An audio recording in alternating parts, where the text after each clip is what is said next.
Saudações líricas, poéticas e enfáticas a você que nos acompanha e que interage conosco pelos vastos confins da web. Eu sou Hélio Baragatti, este é o Sala de Poesia, em sua edição de número 121.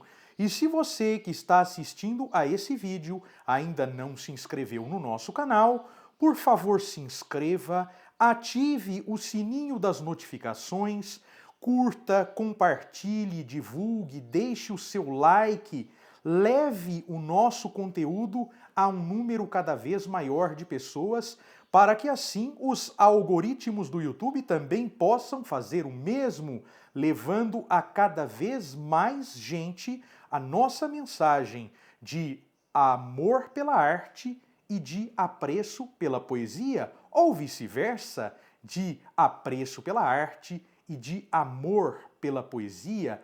E por falar em poesia, nossa edição número 121 vai falar sobre o que pensam diferentes autores acerca da própria poesia, né? A maioria deles justamente poetas.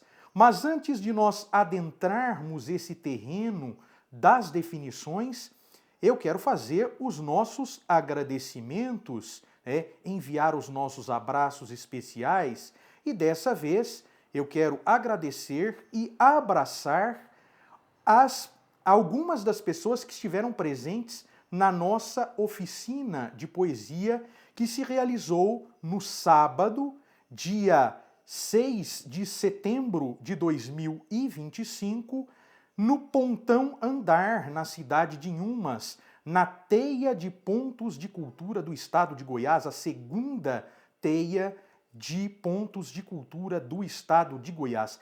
Era para nós, né, o professor Leonardo Daniel, professor e poeta, o poeta Luiz Sérgio Silva e eu realizarmos uma oficina. Mas como houve 2 inscritos na oficina, ao invés de nós lamentarmos a quantidade, nós resolvemos transformar essa oficina em um grande colóquio poético, em uma grande roda de conversas, onde todos nós apresentamos nossas criações e todos nós conversamos sobre poesia. E é essas 2 pessoas que se inscreveram que eu quero dedicar o nosso vídeo de hoje. Então, Cássia Rocha e Eudenice Mota, muito obrigado por estarem conosco e muito obrigado também por se inscreverem no nosso canal. Tenho certeza de que acompanharão esse vídeo. E o ponto de partida, a preleção de abertura, digamos assim, o momento de abertura desta oficina, foram justamente as definições de poesia ou os pensamentos sobre poesia por parte de 9 autores diferentes, 3 brasileiros, 2 de outros países da América Latina e 4 europeus, portanto 9 autores. Foram essas definições o ponto de partida da oficina, o momento de abertura da oficina, e serão essas definições, que eu compartilharei, ou que nós compartilharemos com vocês. Lendo essas definições, citando e refletindo um pouco sobre elas. E nós vamos começar com o mestre. Nós vamos começar com aquele que provavelmente foi o primeiro a discorrer com profundidade sobre a poesia, através da poética, O primeiro grande tratado sobre a poesia foi justamente a Poética de Aristóteles, O grande filósofo grego. Quando a gente estuda a filosofia da Grécia Antiga, a gente tem essa tríade, digamos que sagrada, Sócrates, Platão e Aristóteles. E Aristóteles tem esse tratado que é a Poética. E ele diz o seguinte, Aristóteles diz: a poesia é mais filosófica e mais elevada que a história, pois a poesia expressa o universal e a história apenas o particular. Então, para Aristóteles, enquanto a história se ocupa apenas do particular, a poesia se ocupa do universal. Então aquilo de que a poesia toca, aquilo de que a poesia trata é universal, enquanto a história ela aborda um povo, uma civilização, uma cidade, um país. A poesia não. A poesia, aquilo de que ela trata é aquilo que fala a todos ou que cala com profundidade em todos. A poesia, ela pode ser entendida por todos porque ela é universal. Os assuntos de que ela trata, né, são os assuntos que movem toda a humanidade. Então, daí o caráter mais filosófico, mais elevado presente na poesia do que na história. Então vamos para a segunda definição. A segunda definição é simplesmente de Fernando Pessoa. É um nome que dispensa apresentações, né? Tanto ele quanto os seus heterônimos, né? O Álvaro de Campos, o Ricardo Reis, né? O Alberto Caeiro, eles dispensam apresentações, né? Alguém que diz, o poeta é um fingidor, finge tão completamente que chega a fingir que é dor. A dor que deveras sente é alguém que dispensa apresentações. Então vamos ao que diz Fernando Pessoa. A poesia é a expressão mais íntima da emoção. Então a maneira mais íntima de se expressar a emoção é a poesia. Mas também a mais disciplinada é o pensamento que se veste de ritmo. Vamos repetir sem interrupções a definição de Fernando Pessoa. A poesia é a expressão mais íntima da emoção, mas também a mais disciplinada. É o pensamento que se veste de ritmo. Né? O primeiro elemento fundamental da poesia, antes de haver a rima, era justamente o ritmo. Não há poesia sem ritmo. Há poesia sem rima, mas não há poesia sem ritmo. Se não tiver ritmo, não é poesia. Então é o pensamento se vestindo de ritmo.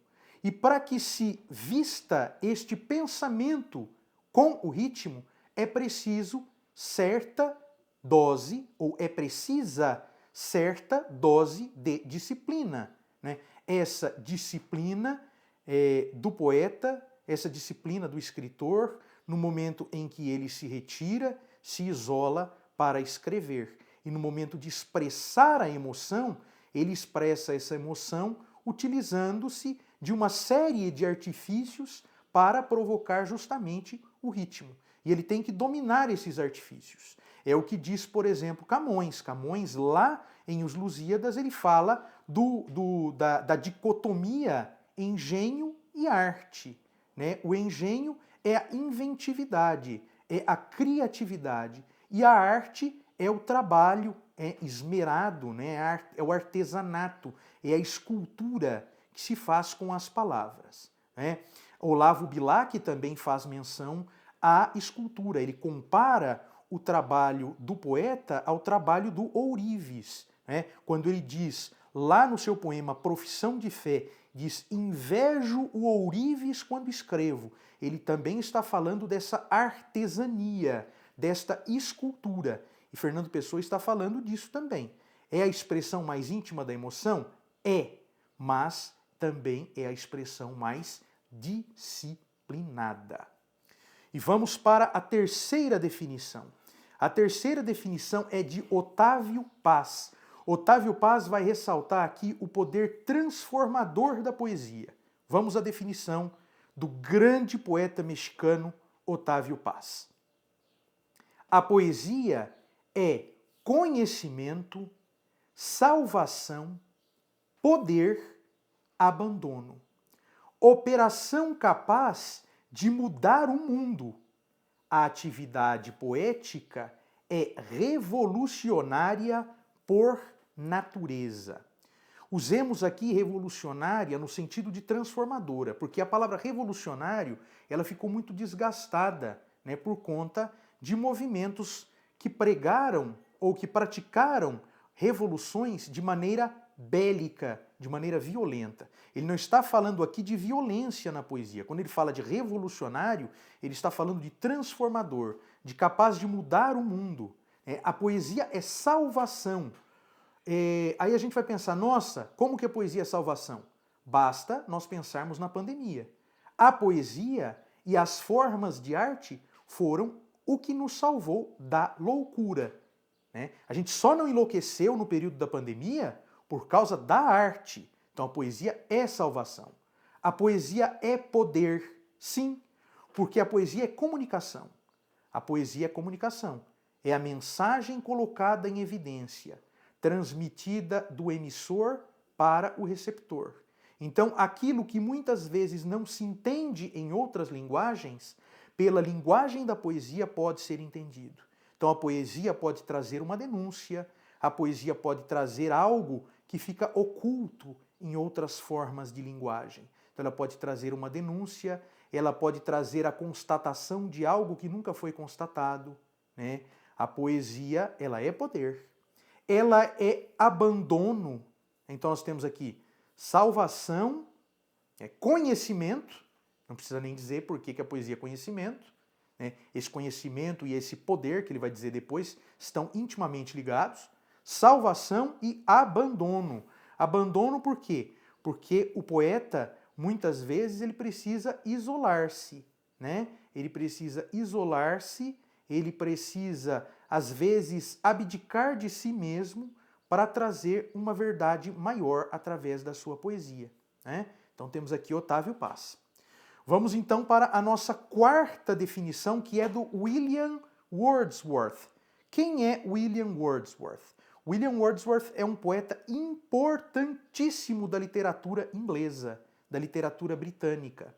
Ele é um poeta que nasce em 1770 e falece em 1850, e é o poeta que inaugura o romantismo na literatura britânica. Ele escreve juntamente com Samuel Taylor Coleridge. Eu até peço desculpas para as meninas da oficina, porque eu falei que foi em parceria com William Blake. Não foi em parceria com William Blake, foi com Samuel Taylor Coleridge. Eles dois escrevem, eles publicam a coletânea conjunta The Lyrical Ballads. E são essas lyrical ballads, essas baladas líricas, que vão dar origem, que vão ser o marco inicial do romantismo na Inglaterra. Então vamos lá. A poesia é o transbordamento espontâneo de sentimentos poderosos. Tem sua origem na emoção recolhida na tranquilidade. Então, é um derramamento de sentimentos poderosos. Então, é importante o sentimento. Não há poesia sem sentimento. Então, ela é um derramamento de sentimentos. Mas que sentimento? Os sentimentos poderosos. Qual é o sentimento mais poderoso que existe? O amor. E a poesia é sempre um ato de amor. Ou de amor a uma pátria, ou de amor a um povo, ou de amor a alguém, ou de amor a uma sociedade, ou de amor à humanidade, ou de amor até ao próprio poeta, do próprio poeta para com ele mesmo. Então, sim, é um derramamento de sentimentos poderosos. E é um transbordamento, aliás, de sentimentos poderosos. E esses sentimentos, essa origem da poesia é da emoção recolhida na tranquilidade. Quer dizer, as emoções que a gente vai recolhendo, que a gente vai vivenciando e que posteriormente darão origem à nossa poesia, a gente não consegue escrever sob o efeito delas. Então, quando a gente está muito alegre, a gente não consegue escrever, muito eufórico. Quando a gente está muito triste, a gente não consegue escrever. Muito excitado, também não consegue escrever. Então, a gente recebe essas emoções, recolhe essas emoções e depois, em um momento de, mais uma vez eu volto a falar, isolamento, de tranquilidade, aí o poeta senta-se diante do seu computador, do seu papel, da sua folha de papel, da sua caneta, da sua máquina de escrever, do seu celular, seja lá do que for, e escreve sobre aquelas emoções. Ele só consegue escrever sobre determinada emoção quando ele não está sob o efeito completo dessa emoção.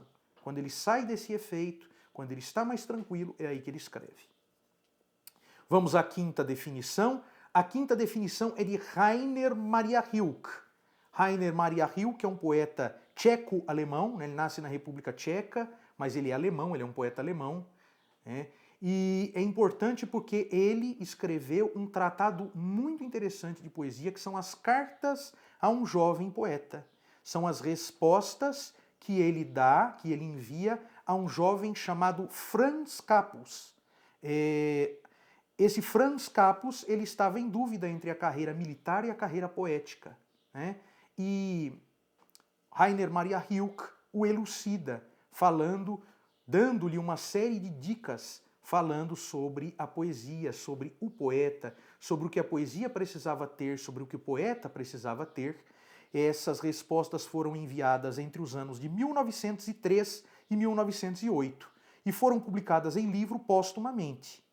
Rainer Maria Rilke morre em 1926 e as cartas a um jovem poeta são publicadas em 1929. Então vamos à definição de Rilke. A poesia não é senão a existência, a mais intensa e plena possível. Então a poesia, para Rilke, é o momento pleno da vida, é o momento mais intenso da vida. Então a poesia, ela não se separa da vida. Não há a poesia e a vida. Há a poesia na vida. A poesia é a própria vida, está na própria vida, faz parte da própria vida. Então, para o poeta, é importante ter uma existência rica. O que é ter uma existência rica? É guardar dentro de si a sua própria existência, as experiências que viveu, as experiências que recolheu de conversas com outras pessoas, as experiências que recolheu através das suas leituras, e tudo isso vai formando o substrato que vai alimentar a sua poesia. Então, ter a existência rica. Então, o poeta precisa ter a existência rica. E aqui a gente dá um salto, eu vou voltar depois para a sexta definição, mas eu vou trazer aquela que seria a nona definição, porque faz conexão com essa, né? De certa forma. Nós vamos à definição do Manuel Bandeira. Olha o que o Manuel Bandeira diz sobre a poesia. Poesia é a vida vivida, a vida reconhecida, a vida pensada, a vida sonhada. Então, é tudo o que compreende a vida. A vida que se vive, a vida quando ela se reconhece, a vida com que se sonha, a vida em que se pensa. Tudo isso faz parte da poesia. E poesia acaba sendo vida. Aqui, na definição do Rilke, ele diz que a poesia é a própria existência. Então a poesia é vida. Na definição de Manuel Bandeira, ele diz que é a vida vivida, a vida reconhecida, a vida pensada, a vida sonhada. Quer dizer, poesia, em suma, é vida. Então vamos à nossa sexta definição. Nós fomos para a nona, da quinta para a nona, e agora a gente volta para a sexta. A sexta é do Pablo Neruda. Pablo Neruda, o poeta chileno, né? Que ainda bem que ele resolveu adotar o nome de Pablo Neruda, o pseudônimo, né? Porque o nome dele era simplesmente Ricardo Eliezer Neftali Reyes Bassoalto, né? Imagina o cara assinando isso, né? Quem que escreveu esse poema? Foi Ricardo Eliezer Neftali Reyes Bassoalto. Complicado. Vamos a Pablo Neruda, então. A poesia é sempre um ato de paz. O poeta nasce da paz como o pão nasce da farinha. Então a paz, ela é fundamental para o poeta. Então a poesia é um ato de paz. Ele só escreve quando está em paz. Mesmo quando escreve sobre a guerra, ele só escreve quando ele está em paz. Quando ele alcança um instante de paz. Não dá para você escrever poesia com tiro comendo solto, com tiro, porrada e bomba, né? Então ele precisa encontrar a paz, às vezes, dentro de si. Nós não estamos falando aqui apenas de uma paz externa, pode ser uma paz interna. A partir do momento em que ele encontra essa paz interna, ele consegue escrever. Ele consegue compor a sua poesia. Vamos à sétima definição, que é do Carlos Drummond de Andrade. Carlos Drummond de Andrade, que tem um poema chamado Procura da Poesia, que está no livro Rosa do Povo, em 1945, que ele começa dizendo: não faça poesia sobre acontecimentos. E a certa altura ele diz: penetra surdamente o reino das palavras. Lá estão os poemas que esperam ser escritos. Isso vai ao encontro disso aqui que ele diz. Olha, poesia é brincar com palavras, como se brinca com bola, papagaio, peão.